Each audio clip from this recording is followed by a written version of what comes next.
Hey guys, welcome back. I hope you are having an amazing day. Let's get right into the stories. The first story is titled, Trespasser Demands I Replace His Car. Okay, so I'm going to preface this post by saying that the entrance to my property is a standard driveway through roughly 20 meters of wooded area before the driveway opens up to about the same size as a standard American two-lane roadway. My home sits about 500 meters back off of the road, and I've sculpted my driveway, as well as a pass in front of my home and a lot of my backyard, into a drift track. We have two giant no trespassing signs at the road-facing side of the woods, as well as a speed limit 15 inches sign 10 meters beyond the woods, mainly to remind my friends not to be dickheads on their way in when the track isn't hot. Everything is above board with the county, my homeowner's insurance, and local PD. Now, with that out of the way, I went to the port today to pick up a much-awaited 1997 Nissan Stagea we are building for my mate. As the mate and I are pulling down the drive in the truck, pulling the trailer W/the car on it, my mate yells, "What in the hell is that?" and points off to the corner of the paved part of my property where I have a medium-sized shed which I keep landscaping things like a tractor, golf cart, etc. in. I look over to see the nose of a 2016 to 2017 Mustang stick out of a now-collapsed shed and a guy lying on the pavement next to it. We immediately drove straight over with haste. As we pull up, our EP sits up from his prone position and starts yelling about suing me, calling me an AH, and a bunch of other names. I yelled as loud as I could, "Hey!" Then said, "Who the F are you and what are you doing on my property? Why is your car in my shed?" To which EP responds, "I'm going to sue you as your racetrack isn't safe and you owe me a new car." By this point, my mate is already on the phone W/911 and has hopped back into the truck. I explain to EP that he's trespassing and in fact he owes me a shed and probably a few other things, including a tractor. EP starts to limp toward me, screaming that he's going to own my property and I won't have a pot to piss in when he's done with me. I decide to just get back into the truck and wait on the police. Roughly 15 minutes later, two police cars come screaming down my drive with their lights and sirens on and see EP beating on the window of my truck with his hands. PD immediately handcuff him and then my mate and I step out of the truck. EP told police that he has been driving past my property all summer and hearing engines and tires squelching from the roadway, and finally decided that he was going to run a few laps today. That he saw the no trespassing signs but didn't think they were there for him. Who else would they be there for, though? EP was arrested for malicious destruction of property. A tow company in town came and impounded his vehicle, and I was finally able to see that the entire shed and everything in it is a total loss. EP did leave in an ambulance, though he should be fine. Insurance is going to have a field day with this one. I'd just like to add that that particular shed sits 25 feet off of the paved surface. I really hope next year doesn't have as many stressful events as this one. I'm starting by adding a gate with a code to enter the property this week. It's unfortunate that I have to go to these lengths, but I guess some people just can't read signs or understand the concept of private property. As a side note, I'm grateful that my mate and I were able to catch this guy in the act before he caused any more damage to my property or himself. It's also a good reminder to always be vigilant and keep an eye out for any unusual activity on your property. In any case, I'm just glad that no one was seriously injured, and I hope that this incident serves as a warning to anyone else who might be thinking of trespassing on my property. As for me, I'll be working with my insurance company to figure out how to replace the shed and its contents, and I'll be taking steps to improve the security of my property to prevent any further incidents like this from happening in the future. Overall, it's been a stressful day, but I'm grateful for my mate's quick thinking and the prompt response of the police. Here's hoping that things calm down from here on out. In my opinion, this story highlights the importance of respecting private property and following posted signs. It's unfortunate that the EP in this story didn't seem to understand this basic principle and caused significant damage to the property as a result. It's also interesting to see how the property owner was able to handle the situation calmly and responsibly by calling the police and working with their insurance company to address the damage. Overall, it's a cautionary tale that serves as a reminder of the importance of being mindful of others' property and the consequences of ignoring posted signs. The next story is titled, HOA Claims I Must Join Them and Threatens to Fine Me If I Don't Remove My Illegal Pool. I had always loved my quiet and peaceful neighborhood where I had lived with my family for the past 15 years. We had a beautiful home with a big yard and a pool that my two daughters loved. But that peace was about to be shattered when the HOA was formed. The HOA was something that I had been against from the beginning, but more than enough people voted for it to form. I refused to sign the papers that would make my family and I join them because I did not agree with their rules. The HOA had unreasonable rules that would cause a lot of heartbreak and expenses for my family and me. One of the rules was that we could not have any large dogs, which was ridiculous because we had 2 beloved dogs that were part of our family. The next rule was that no houses could have in-ground pools, which was even more unreasonable because we had a pool that we had installed before the HOA was formed. The third issue was that our home was not aligned with the rules and regulations they were putting in place for the aesthetics of the neighborhood. At first, I thought I could reason with the HOA and find a compromise, but it was clear that they were unwilling to budge. They gave everyone 3 months to fix all the violations, but it would be unreasonably expensive. I was determined to find a good lawyer and fight the violations, especially the ones regarding the pool and dogs, since this was stuff that I had before the HOA. With extensive research, I was able to find a lawyer that specialized in HOA cases. We went through all the regulations and found that some of them were not even legal, and they could not force us to make the changes they were demanding.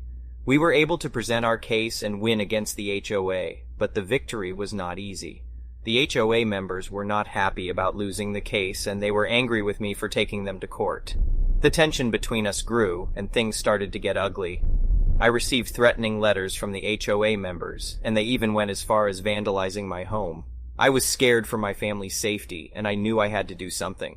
I hired a security company to install cameras around my property and hired a lawyer to help me file a restraining order against the HOA members who had been threatening me. The legal battle was long and exhausting, but I finally won, and the HOA members were ordered to stay away from me and my family. After the victory, the neighborhood was still divided, and there was still a sense of animosity towards me and my family. I knew that I had to find a way to bring the community together, and I came up with an idea. I decided to host a neighborhood block party at my home, where everyone could come together and celebrate our victory. I invited all the neighbors, including the HOA members, hoping that we could put the past behind us and move forward. At first, the party was going well, and everyone seemed to be enjoying themselves. But as the night progressed, tensions began to rise, and things quickly spiraled out of control. The HOA members had too much to drink, and they began to cause trouble, insulting me and my family, and causing damage to our property. It was a chaotic scene, and I knew that I had to take action to protect my family and my home. I called the police, and they arrived on the scene quickly, arresting the HOA members responsible for the damage and disturbances. The neighborhood was in shock, and it was clear that things were not going to be the same again. The aftermath of the block party was a difficult time for my family and me. We were shaken up by the events that had transpired, and we felt more isolated than ever before. But I refused to give up on our community. I continued to reach out to my neighbors, hoping to rebuild the relationships that had been damaged. Slowly but surely, things began to improve. My neighbors who had previously supported the HOA began to see the flaws in their reasoning and apologized for their actions. We began to work together to create a new set of rules for the neighborhood, ones that were fair and reasonable for everyone. In the end, we were able to come to a compromise that satisfied both sides. We were able to keep our pool and our dogs, but we also agreed to some minor changes that would help improve the appearance of the neighborhood. We all learned an important lesson about the importance of compromise and communication. Update. It's been a few years since the HOA debacle, and I'm happy to say that the neighborhood has become a much more harmonious place. We've all learned to respect each other's differences and work together to create a community that we can all be proud of. Our block parties are now a regular occurrence, and they're a great opportunity for us all to come together and celebrate our community. We've even started a neighborhood watch program to help keep our streets safe. Looking back on the whole experience, I realized that it was a difficult time, but it was also a valuable lesson. It taught me the importance of standing up for what I believe in, even when it's not easy, and it showed me that sometimes even the most contentious conflicts can be resolved through communication and compromise. I'm proud to be a member of this community, and I'm grateful to my neighbors for working with me to create a better, more welcoming place to call home. In my opinion, this story is a great example of how conflict can arise in even the most peaceful of neighborhoods. It's understandable that people want to preserve the appearance of their community, but sometimes the rules put in place can seem arbitrary and unfair. I admire the protagonist for standing up for what they believe in, even when it wasn't easy. and for finding a way to bring the community back together in the end. It's a reminder that compromise and communication are key to resolving conflicts and building a better community. The next story is titled, My Mom Feels Entitled to My Inheritance Money. She wants to use it to put a down payment on a house. I only found out about it 6 years later because I looked into a cabinet in our house and did some research.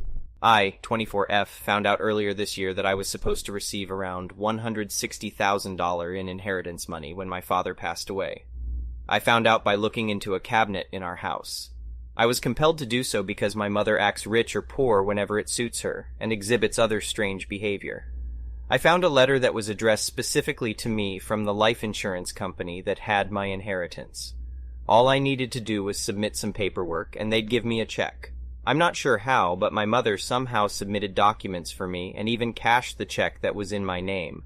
I'm also not sure why she felt entitled to it when she got $500K in inheritance herself.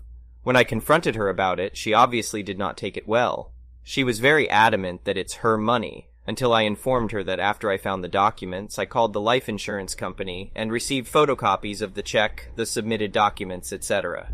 After I told her that, she tried negotiating with me, stating that she can give me $10,000 to start with, and then $2,000 every month. I said no. I said she will guilt me into delaying her payments if we go that route. She tells me she will be homeless if I get all the money at once. I eventually make her show me her bank statements. As far as I know, she has around $330,000. In addition, she's been making 6 figures with her job for the past 3 years. Homeless, my ass. I told her I need a good amount of money if I want to have any chance of moving out. I wanted to move out with my friend, but my mom took way too long to give me any money. I received $50,000 from her. Like a week or so later, she started asking if she could borrow $20,000 for a month. She said she needs it in her bank account so that the lender can approve of the condo or house she wants to buy. She asked if I will be okay, and I stupidly told her that I'd be getting grants from school too. She then wanted to borrow $20K on top of the grant money by passive-aggressively mentioning it whenever she could. A few weeks later, she forced me to go with her to the bank to withdraw $20,000. This was on October 3rd. On November 23rd, I asked her to give me $2,000. I told her it's been almost 2 months and I want a portion of it back, via text. She gives me the silent treatment, in text and in person. The next day I try calling her. She starts crying hysterically, saying, I knew I shouldn't have trusted you with money. What are you doing? Drugs? Are you gambling? Why are you so mean? You ruined my holiday. You've ruined my life. You're abnormal. You're just doing this because you're behind in your life and you're desperate. You don't have utilities to pay for. I spent so much money on food the past month. I'm not exaggerating when I say I've never told her to buy me food or make me food, but she always uses it as a form of guilt.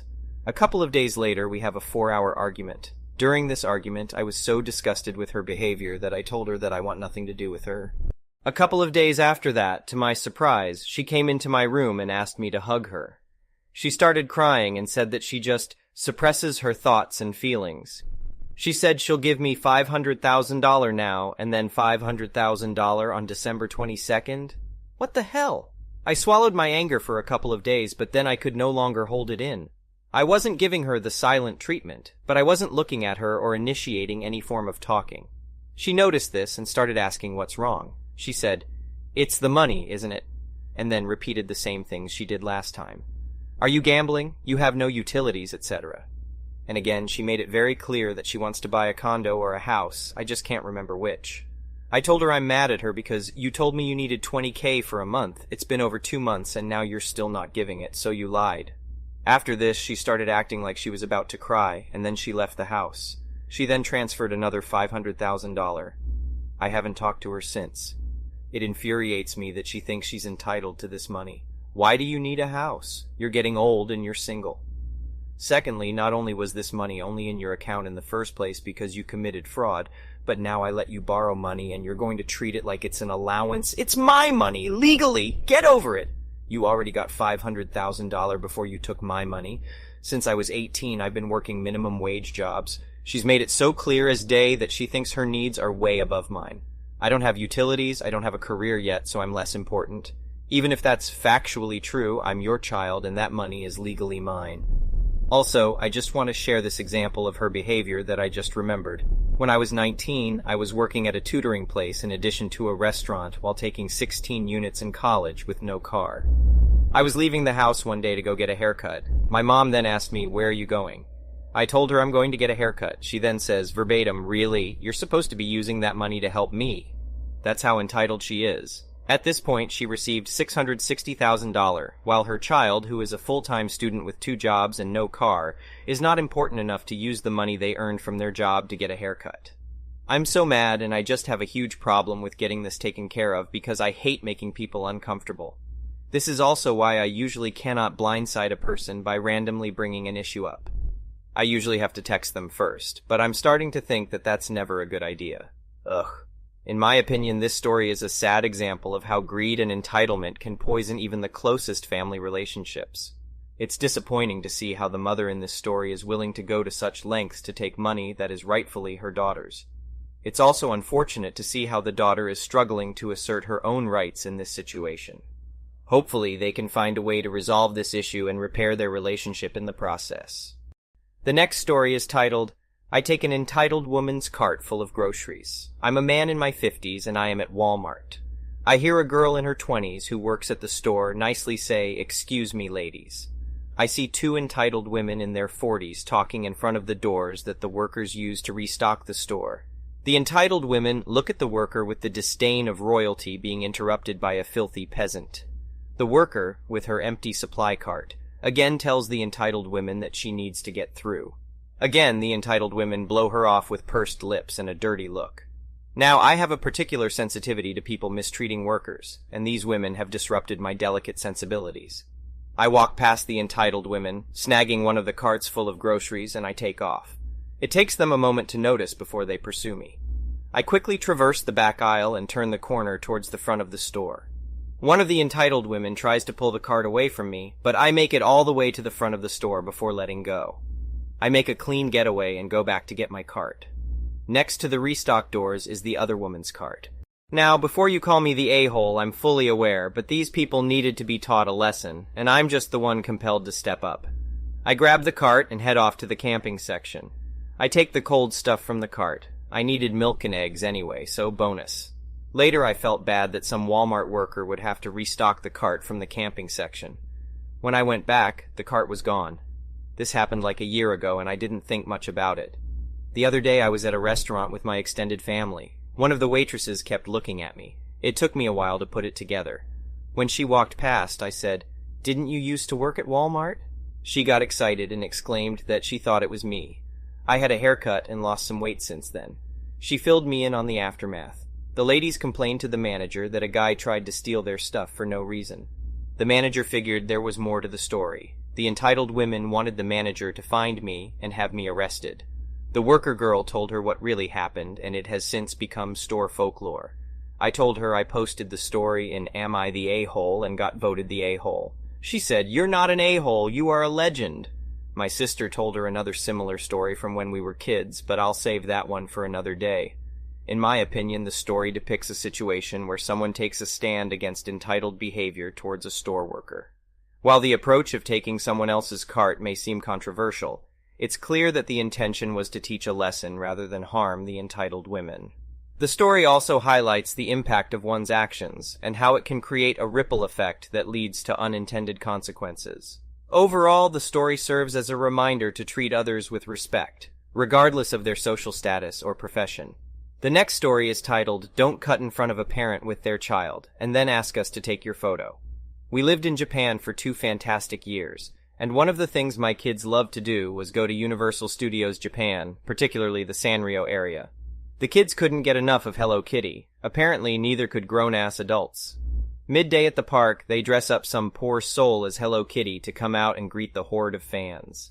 That day, there were probably 100+ people surrounding the mascot. Well, my kids wanted a picture with the huge furry feline, so I sighed, got in the back of the line, and patiently waited. We were finally next in line when a middle-aged woman dressed in cat attire cut in front of my 6-year-old and me. We were shocked and didn't immediately react. Was this grown-up seriously cutting in front of a line of children? Then, before I had a chance to say anything, she turned around and asked me to take her picture with Hello Kitty. I could hear a chorus of grumbling behind us. At this point, I was ready to throw her iPhone into the fountain, but I thought for a second, smiled, and agreed. I took multiple pictures in portrait and landscape modes, each time coaching her for the cutest poses. A few people behind us were gleefully watching over my shoulder as I either put my finger over her face or cut her head off every single photo. The middle-aged cat lady thanked me and left so she could check the photos away from the crowd. We took our photos with the cat. They turned out great. And as we walked away, we saw the lady angrily scrolling through her photos. The mascot's allotted time was also up about that time, so she didn't have a chance to go back and retake her photos. In my opinion, the story showcases an instance of selfish behavior in a public place, where a middle-aged woman cuts in line and then asks for a favor from the person she cut in front of. It is interesting to see how the protagonist of the story handles the situation with patience, and even manages to get a bit of revenge with the pictures. The story also highlights the popularity of Hello Kitty, not just among kids, but also adults. Overall, it's a relatable and entertaining story. The last story is titled, "A Big Group Thinks They Own the Forest," because they come all the time. A few months ago, towards the end of the season in this area, I went camping with my friends. We were 3 women. The spot we chose was on a cliff with a great view of a canyon and the creek at the bottom. The area allows dispersed camping, and there are very few spots with that view, and it's first come, first serve. When we arrived, only one spot was left, with the view hidden behind trees but only a few feet away. The view could only be accessed by walking straight through our camp. I think there are other spots you can hike to without going through a campsite.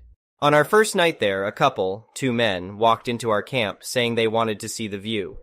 I wasn't super comfortable because you can't trust a stranger in a forest, and they were in our space, but they were only there for a few minutes and left. The next day, we went to watch the sunset on the cliff and had left all our stuff lying around camp when we started hearing cars, dogs, voices, and screaming kids. 2 cars pulled up to our camp and walked right in, making themselves comfortable. We ran back to see all of our space was completely invaded. Kids were under our tarp and running around the tent poles, people around our fire, etc. We had a small puppy with us that was terrified of the new dog, but these people didn't care. A woman explained that they live nearby and love coming to see the view. I was in absolute shock at the disrespect. Everyone is allowed to enjoy nature, and it was a public spot, but you have to respect if someone is there first. At least have the decency to ask. As they were leaving well after sunset, the same woman said they'd be coming later that night to see the stars. My friends were so angry, and I was still in shock. As they were loading their car, I ran up to them and said the first thing that came to mind. I asked one of the men, "Hey, when you come back later, are you planning on bringing the kids?" "Man, I'm not sure. Why is that?" Me. "Well, the thing is, we're out here to do heavy drugs. We're starting in a few minutes, and things might get pretty wild, and I wouldn't want to expose children to that. You as adults might be able to handle it, but I don't know what will happen. I don't do any drugs and only drink occasionally." They never came back, thank God, and hopefully they learned something about respecting people's space. In my opinion, this story highlights the importance of respecting others' personal space and boundaries, especially in public areas like camping grounds. It's disappointing to see that some people feel entitled to invade others' space just because they have frequented the area before. The protagonist's response to the situation was bold and creative, and it's satisfying to see that it worked in deterring the group from returning. Overall, this story serves as a reminder to always be respectful of others and their space, even in public places. Thank you for watching. I would really appreciate it if you could like the video and subscribe to our channel if you haven't already. We'll see you again.